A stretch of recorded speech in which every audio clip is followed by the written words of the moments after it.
పరమ తండ్రి, నీకు వందనాలు.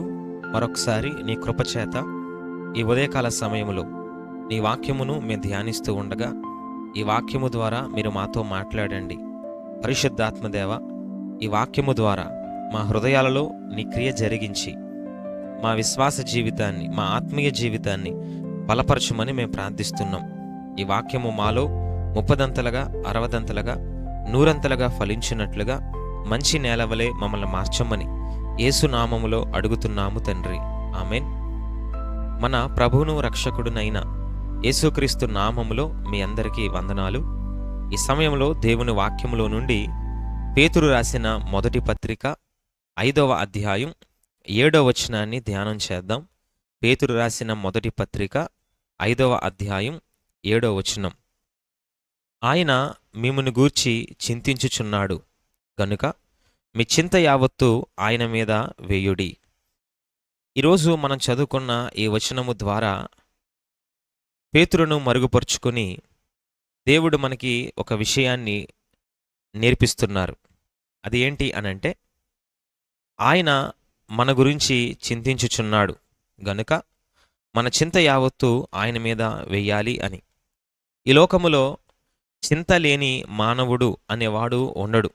చింత అనగా మన వాడుక భాషలో చెప్పాలి అనంటే బెంగ అని కూడా అనవచ్చు. చింత లేని మానవుడు అనేవాడు ఉండడు. ఏ దేశంలో ఉన్నవాడైనా, ఏ స్థితిలో ఉన్నవాడైనా, ఎలాంటి స్థాయిలో బ్రతుకుతున్న వ్యక్తి అయినా సరే ఏదో ఒక దానికోసం చింతిస్తూ ఉంటాడు. కొంతమంది ఆర్థిక విషయాల కోసం, కొంతమంది ఆరోగ్య విషయాల కోసం, కొంతమంది కుటుంబంలో ఉన్నవారి కోసం, కొంతమంది పిల్లల భవిష్యత్తు కోసం, వారి వివాహాల కోసం, ఇల్లు కోసం, ఇలా అనేకమైన విషయాలను బట్టి చింతించేవాడిగా మానవులు ఉంటారు. చింతలేని వారంటూ ఎవరూ ఉండరు. అందులో దేవుని వాక్యాన్ని వింటూ ఆయన కోసం బ్రతుకుతున్న దేవుని ప్రజలమైన మనము కూడా అనేకమైన వాటి కోసము చింతిస్తూ ఉంటాం. అయితే మిగిలిన వారికి మనకి ఒక వ్యత్యాసము ఏంటి అనంటే, మనము కలిగి ఉన్న దేవుడు, మనము నమ్మిన మన దేవుడు, మనము ప్రార్థిస్తున్న మన దేవుడు మన కోసం ఆయన కూడా చింతిస్తున్నాడు.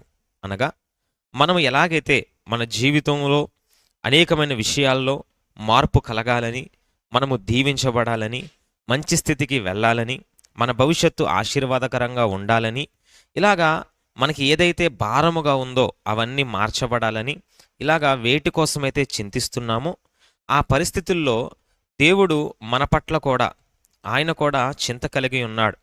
అందుకనే దేవుని వాక్యంలో ఏం చెప్పబడిందంటే, ఆయన మిమ్మును గురించి చింతించుచున్నాడు అనే చోట లక్ష్యము చేయుచున్నాడు అనే మాటను కూడా దేవుని వాక్యంలో మనము చూస్తున్నాం. అంటే ఆయన మన మీద శ్రద్ధ కలిగి ఉన్నాడు. ఆయన మన మీద మనల్ని లక్ష్య పెడుతున్నాడు ఆయన. కాబట్టి మిగిలిన వారికి మనకి ఉన్న వ్యత్యాసం ఏంటంటే, మన కోసం చింతించే దేవుణ్ణి మనము కలిగి ఉన్నాము. కాబట్టి మనము ఏమి చేయాలి అనంటే, మనము దేనికోసమైతే చింతిస్తున్నామో ఆ చింత యావత్తు ఆయన మీద వేయాలి. అదే దేవుని వాక్యం చెప్తుంది. కనుక మీ చింత యావత్తు ఆయన మీద వెయ్యుడి ఆయన చెప్తున్నాడు. కాబట్టి మనం మాత్రమే చింతించకుండా మన చింత యావత్తు ఆయన మీద మోపేవారిగా ఉండాలి. ఎందుకు అనంటే, ఆయన మన జీవితాన్ని లక్ష్య పెడుతున్నాడు, మన మీద శ్రద్ధ కలిగి ఉన్నాడు, మన మీద తన కనుదృష్టిని నిలిపి ఉంచాడు. అయితే దేవుని మీద మన చింత ఎలా వెయ్యాలి, ఎలా మోపాలి అనంటే, చూడండి, పౌలు ఫిలిప్పీ సంఘానికి రాసిన పత్రికలో 4వ అధ్యాయం 6వ వచనంలో ఏమన్నాడంటే, దేనిని గురించియు చింతపడకుడి గాని ప్రతి విషయములో ప్రార్థనా విజ్ఞాపనముల చేత కృతజ్ఞతాపూర్వకంగా మీ విన్నపములు ఆయనకు తెలియజేయమని ఆయన సెలవిచ్చారు. కాబట్టి మొదట మన చింత యావత్తు ఆయన మీద ఎలా వేయాలి అనంటే, ప్రార్థన ద్వారా. అంటే మనము దేనికోసమైతే భయపడుతున్నామో, దేనికోసమైతే చింతిస్తున్నామో, ఏది మనకి భారంగా ఉందో, అది ఏ పరిస్థితి అయినా, ఏ మానవుడి కోసమైనా, దేనికోసమైనా సరే మనము ఏం చెయ్యాలంటే, ప్రార్థన ద్వారా మనము కలిగి ఉన్న ఆ భయాలు, మనము చింతిస్తున్న పరిస్థితులు, వీటన్నిటినీ కూడా దేవునికి తెలియజేయాలి. అప్పుడు దేవుని సమాధానం మన హృదయాలకి, మన తలంపులకి కావలిగా ఉంటుంది. కాబట్టి మనము ఈ లోకములో మనము కలిగి ఉన్న దేవుణ్ణి బట్టి ప్రతి సమయములో ప్రతి పరిస్థితుల్లో కూడా ధైర్యంగా ఉండాలి. ఎందుకనంటే మనం ఎప్పుడైతే ప్రార్థనాపూర్వకంగా మన చింత యావత్తు ఆయన మీద మోపుతామో ఆ పరిస్థితులన్నిటిలో కూడా దేవుడు తన కార్యాన్ని జరిగిస్తాడు. కాబట్టి మనము కలిగి ఉన్న వాటిని బట్టి మనము కృంగిపోయి బలహీనమయ్యి చింతించుచూ ఉండడం కన్నా ఏది మనకి భయాన్ని కలిగిస్తుందో, ఏది మనకి భారంగా ఉందో వాటి విషయమై ప్రార్థనా విజ్ఞాపనముల చేత గతములో దేవుడు చేసిన కార్యాలని జ్ఞాపకం చేసుకుంటూ కృతజ్ఞతాపూర్వకంగా దేవునికి మనం తెలియజేసేవారిగా ఉండాలి. మనుషులకు మనం తెలియజేసిన దాని నుండి మనకి విడుదల రాదు. ఎవరికి చెప్పుకున్నా మన జీవితాల్లో పరిస్థితులు మారవు, కానీ అన్నిటినీ మార్చే దేవుడు, ఏది అసాధ్యము లేని మన దేవుడు, మన ప్రభువు. ఆయన నామమెత్తి మనం ప్రార్థించినప్పుడు మన పరిస్థితుల్లో మార్పుని చూస్తాము.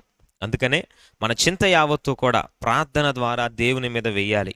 అదేవిధంగా రెండవదిగా విశ్వాసము అనేది కూడా మనకి ఉండాలి. ఎందుకనంటే మన దేవుడు ఏదైనా చేయగలడు, ఆయనకు అసాధ్యమైనది ఏదీ లేదు అని మనం నమ్మి ప్రార్థన చేసినప్పుడు ఖచ్చితంగా ప్రతిఫలాన్ని చూస్తాం. విశ్వాస సహితమైన ప్రార్థన ద్వారా గొప్ప కార్యాలు మనము చూడగలము. కాబట్టి ఈ లోకములో మనుషులు ఎన్ని రకాలుగా మాట్లాడినా ఇది జరగదు, ఇది అసాధ్యము, ఇది సాధ్యపడదు అని ఎన్ని రకాలుగా ఎవరు మనల్ని నిరాశపరిచినా సరే మనం ఎక్కడా కృంగిపోకుండా మన చింత యావత్తు విశ్వాసముతో ప్రార్థన ద్వారా దేవుని మీద మనం వేసినప్పుడు మన జీవితాల్లో గొప్ప కార్యాలని చూస్తాం. అయితే ఈ విషయం మనకు అర్థం కావడానికి ఒక చిన్న ఉదాహరణ మనము వినాలి. అదేంటంటే చూడండి, సహజంగా బాల్య వయసులో ఉన్న పిల్లలు, అంటే స్కూల్కి వెళ్తున్న పిల్లలు, వారి పుట్టినరోజు వస్తుందంటే వారు చాలా సంతోషిస్తూ ఉంటారు. అందరికీ చెప్పుకుంటారు, తన స్నేహితులకు కానీ లేదా తన చుట్టూ ఉన్న వారికి కానీ ఇంట్లో వారికి కానీ ఏమనంటే, పలానా రోజు నా పుట్టినరోజు వస్తుంది, ఇంకా 20 రోజులు ఉంది, ఇంకా 10 రోజులు ఉంది, ఇంకా 5 రోజులు ఉందని చెప్పి వాళ్ళు చాలా ఆశతో ఎదురు చూస్తూ ఉంటారు వారి పుట్టినరోజుని జరుపుకోవడానికి.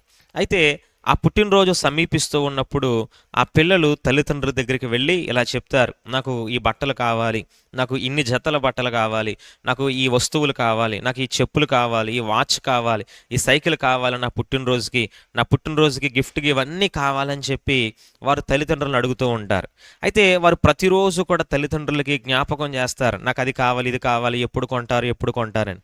అయితే తల్లిదండ్రులు వారు అడగగానే కొనరు, వెంటనే వెళ్ళి ఏమి షాపింగ్ చేసి అవన్నీ కొనరు, కానీ ఒకరోజు పెట్టుకుంటారు.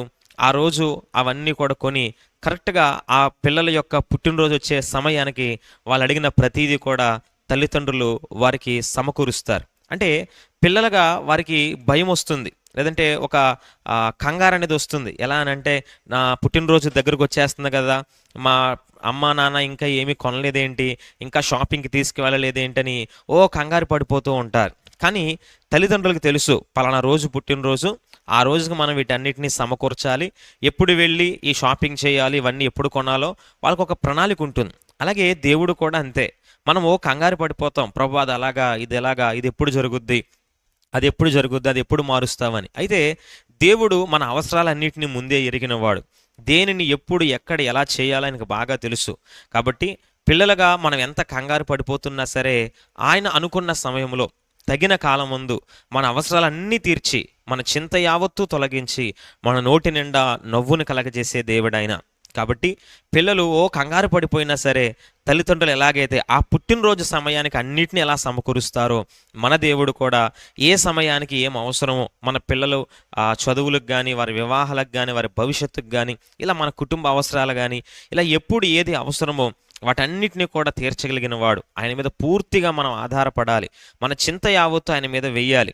దేనిని గురించి భయపడిపోకుండా, కంగారు పడిపోకుండా మన ప్రార్థన ద్వారా దేవునికి సమస్తాన్ని తెలియజేసినప్పుడు ఆయన ఆ కార్యములన్నిటినీ కూడా జరిగిస్తాడు. ఎందుకనంటే ఆయన ఈ లోకములో ఉన్న వారి కన్నా, మన తల్లిదండ్రుల కన్నా కూడా మనల్ని అత్యధికముగా ప్రేమిస్తున్న దేవుడైన. కాబట్టి మన అవసరాలు తీర్చగలిగిన వాడు. ఆయన వైపు చూద్దాం. ఏ పరిస్థితిని బట్టి దేని గురించి కృంగిపోకుండా ప్రార్థన ద్వారా, విశ్వాసము ద్వారా ఆయన వైపు చూడండి. మీ ప్రతి అవసరాన్ని, మీ ప్రతి భారాన్ని దేవుడే తొలగించునుగాక. ఆమేన్. ఈ వాక్యము యేసు నామములో మనందరికి ఆశీర్వాదకరముగా ఉండునుగాక. ఆమేన్. దేవుడి కొద్ది మాటల్ని దీవించునుగాక. ఆమేన్. యేసుక్రీస్తు నామములో ఈ వాక్యాన్ని వింటున్న మీ అందరి మీదకి అబ్రహాం ఆశీర్వాదాన్ని మేము విడుదల పరుస్తున్నాం. మీలో ఎవరైతే బలహీనులుగా ఉన్నారో యేసు నామములో ఆయన స్వస్థపరిచే ప్రభావము మిమ్మల్ని తాకి స్వస్థపరచునుగాక. అదేవిధంగా యేసు నామములో ఈ దినములో మీరు చేస్తున్న ప్రయాణాలు, పనులన్నిటిలో దేవుని కాపుదల ఆయన అనుగ్రహించి తన సన్నిధిని మీకు తోడుగా ఉంచి ప్రతి దానిని ఆశీర్వాదకరంగా దేవుడు మార్చునుగాక. దేవుని కృప, ఆయన ఆత్మ నడిపింపు మనందరికీ తోడుగా ఉండి యేసు నామములో ఆయన రాకడ కొరకు మనల్ని సిద్ధపరిచి నడిపించునుగాక. యేసు నామములో అడుగుతున్నాము తండ్రి, ఆమేన్.